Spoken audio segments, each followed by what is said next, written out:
I forgot what I was gonna say. What up, YouTube? Trying to get better at all this. I just finished with the gym. Got a nice little arm day going. I'm not in the peak physical condition that I used to be.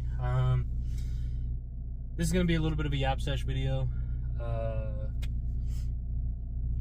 don't know. It's just idea popped into my head. Oh, it's a little bit better. Figured I'm almost at 30,000 miles. Figured I'd do a video on my honest review of my N so far. Since it's been almost 30,000 miles, I've had this car for a minute. I've driven it a lot since I've got it. I got it with 8 miles on it. It's a 2023. The nails. Nothing against people who paint their nails or dudes that paint their nails. It's 2025. Do whatever makes you happy. Honestly, and a lot of dudes can a lot of dudes can pull it off. My wife and my daughter wanted to paint my nails, and so I was like, I don't care. Why do I care what random people think, you know? I think I kind of pull it off. I'm not gonna lie. A little bit weird though, to me at least. I've never had my nails painted. She's been begging me for 8 years to let her paint my nails. Finally let her do it. Let her do it. Made her really, really happy. My daughter really enjoyed it too. Anyways, so yeah, 30,000 miles. I got the car with 8 miles on it. This car has been almost perfect to me the entire time I've had it. I've fallen in love with this car. I plan on having this car probably forever. I'm gonna try my damnedest. God forbid something bad happens and I have to replace it or get a different one. But I love this car and the N cars so much at this point that if something tragic does happen and I have to lose this car, I'm just gonna get another N. The facelift models, I didn't like the looks of them in the beginning, but they've kind of grown on me a little bit. But I love this car. I have the pre-facelift, the 2023. Oh, sorry, pre-workout burp. So yeah, 30,000 miles. I got the car with 8 miles on it in September of 2023.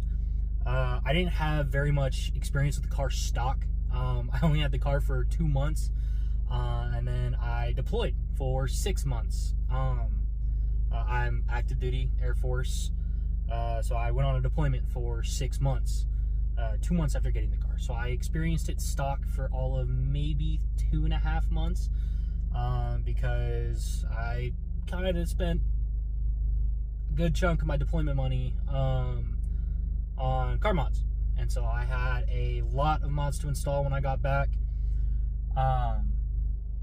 So I didn't experience this car stock very much. I will say, one of the issues that has been highlighted, and Hyundai does a very, very good job of listening to the N community. They are very supportive of the N community, using it for the track scene, which is what these cars inherently are built for, is to be track cars. The main issue with the pre-facelifts was wheel hop on hard launches. Wheel hop was really, really, really bad. If you guys don't know, the N cars, all of them are, well, minus the Ioniq 5N, the Veloster N, Kona N, and Elantra N are all front-wheel drive cars.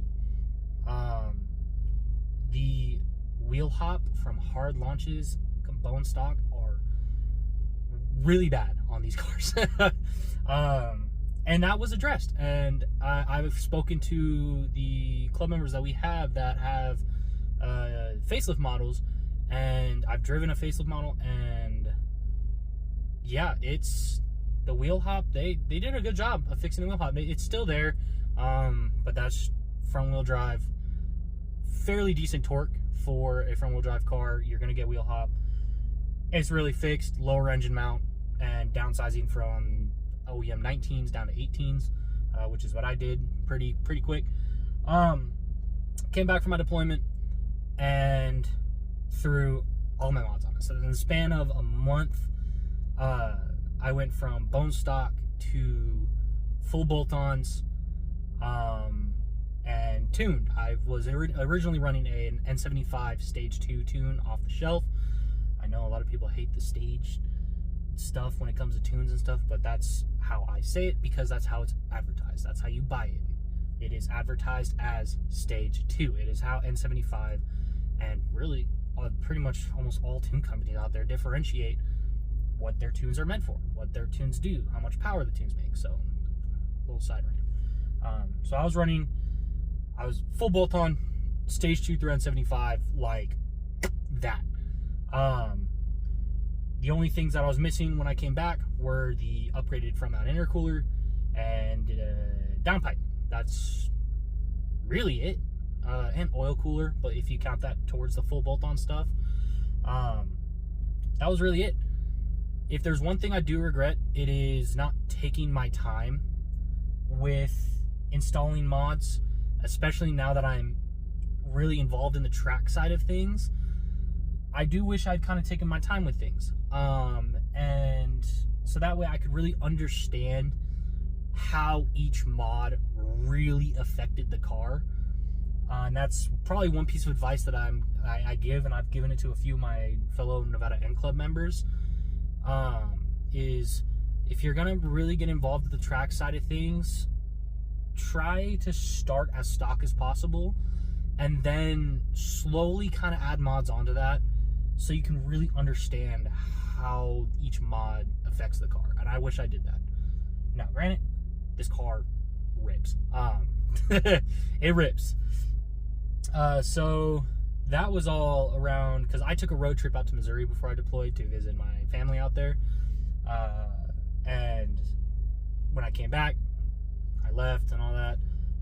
So around, I'd say 8,000 miles is when all my mods went on. So I've had my mods on for about, well, I'm at 28,432 miles. So almost 30,000 miles.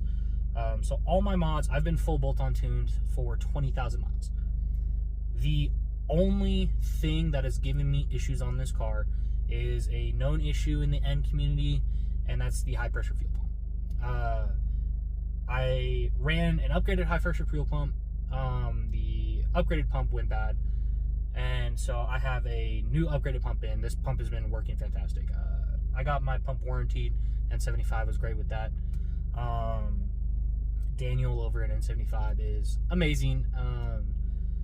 I know there's been some things circulating. As far as it goes for me, I had nothing but amazing experiences with N75. Their customer support was always great. Daniel always responded really, really quickly. There was only like one case where he didn't, and that was because I knew he was on vacation, and so it was going to take a little bit. But this car handles mods really, really well. It's really great. The downside is that KDM community is still kind of niche, and so some of these mods are going to be on the expensive side. But the car handles the mods so great. Like the high pressure fuel pump is really like the main failing point that I've seen in a lot of cars. I've seen a couple cars injectors go bad, but it's like so few and far in between. People usually just upgrade them anyways. I personally haven't yet. The other thing is the transmissions. I personally have the 8-speed DCT model. These do come in 6-speed options as well. I got the 8-speed. I daily this car. I track the car. I'm okay at driving manual. I've never tracked in manual. Plus, my wife also drives this car as well. She doesn't know how to drive manual. And if I want to drive manual, I have an 04 RSX Type S at home that I'm also working on. Currently doesn't drive. The caliper seized. I gotta fix that. So I went with the 8-speed DCT. The thing that I've been seeing is once you get up there in the torque numbers, the transmission does start to slip. Right around when I was talking with different Daniel, over at Logic Tuning in Temecula, He was saying that the 370 to 380 range, foot-pounds of torque, is usually where the DCTs start to slip. I know there are a couple companies working on upgraded clutch packs for this car. Can't wait for that to come out, and I'm going to fork the money for that over. But anyways, I feel like I've gotten so off track. The car has been absolutely fantastic. The infotainment system has been amazing the whole time. It's been super fast, been fast this whole time.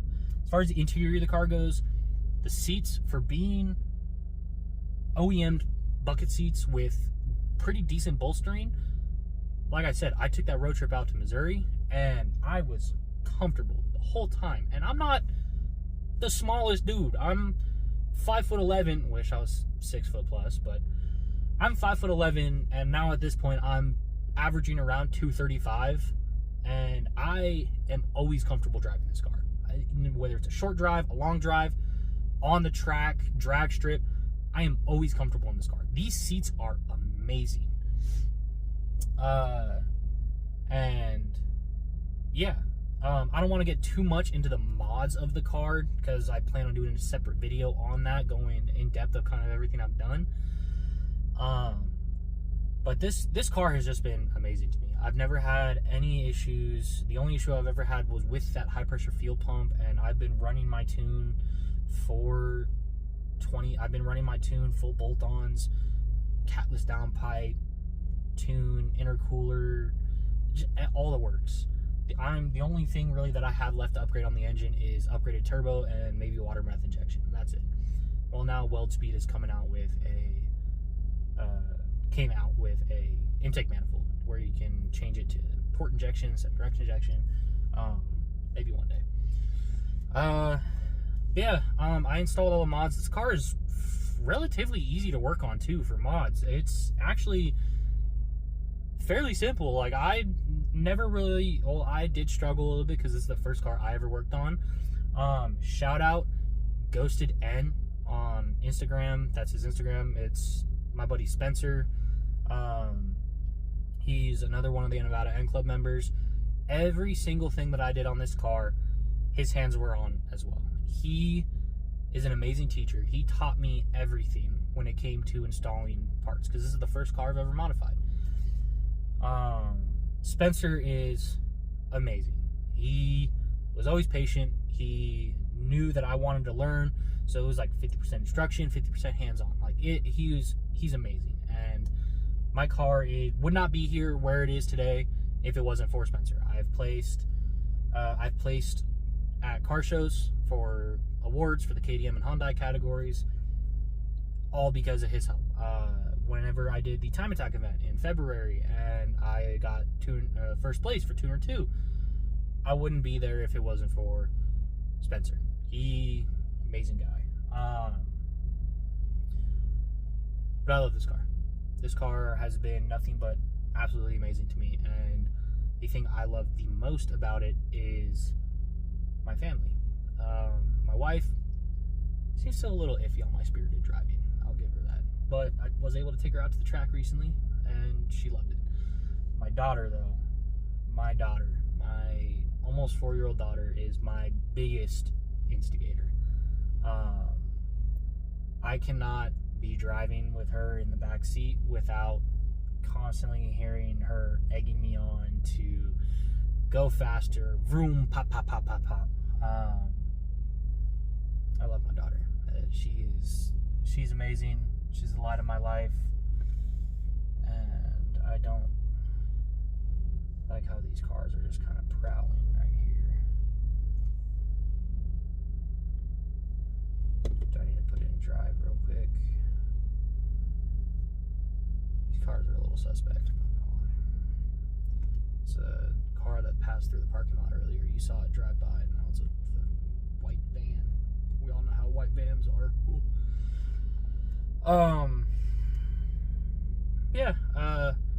That's just how I feel. That was honestly probably more of a Yap Sesh than anything. I'm gonna use this phone mount. I'm gonna turn the camera around, kind of figure out how I wanted to get to look, maybe mount it in a different spot, maybe get some driving footage to add on to this video, so that way you guys can get some footage. I'm just recording with my phone. I need to figure out really how to operate my Osmo Pocket so that way I can use the external mic to get better engine bay clips, better exhaust clips. But yeah,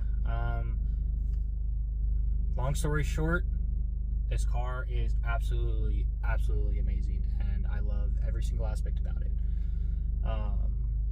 It has been nothing but great to me, albeit that one high pressure fuel pump issue that I had. Sorry, I can only talk so long. Yeah, this car has been amazing. So yeah, let me buckle up and turn the camera around and just get some driving footage to add on to this end of this video for you guys. This is the end of my Yap Sesh. The rest will just be, like I said, driving. I hope you guys enjoy. This is gonna be my first like kind of long video that I've added to YouTube. So yeah, I hope you enjoyed and expect more content to be coming out of me. I'm gonna try my best. Yeah, peace.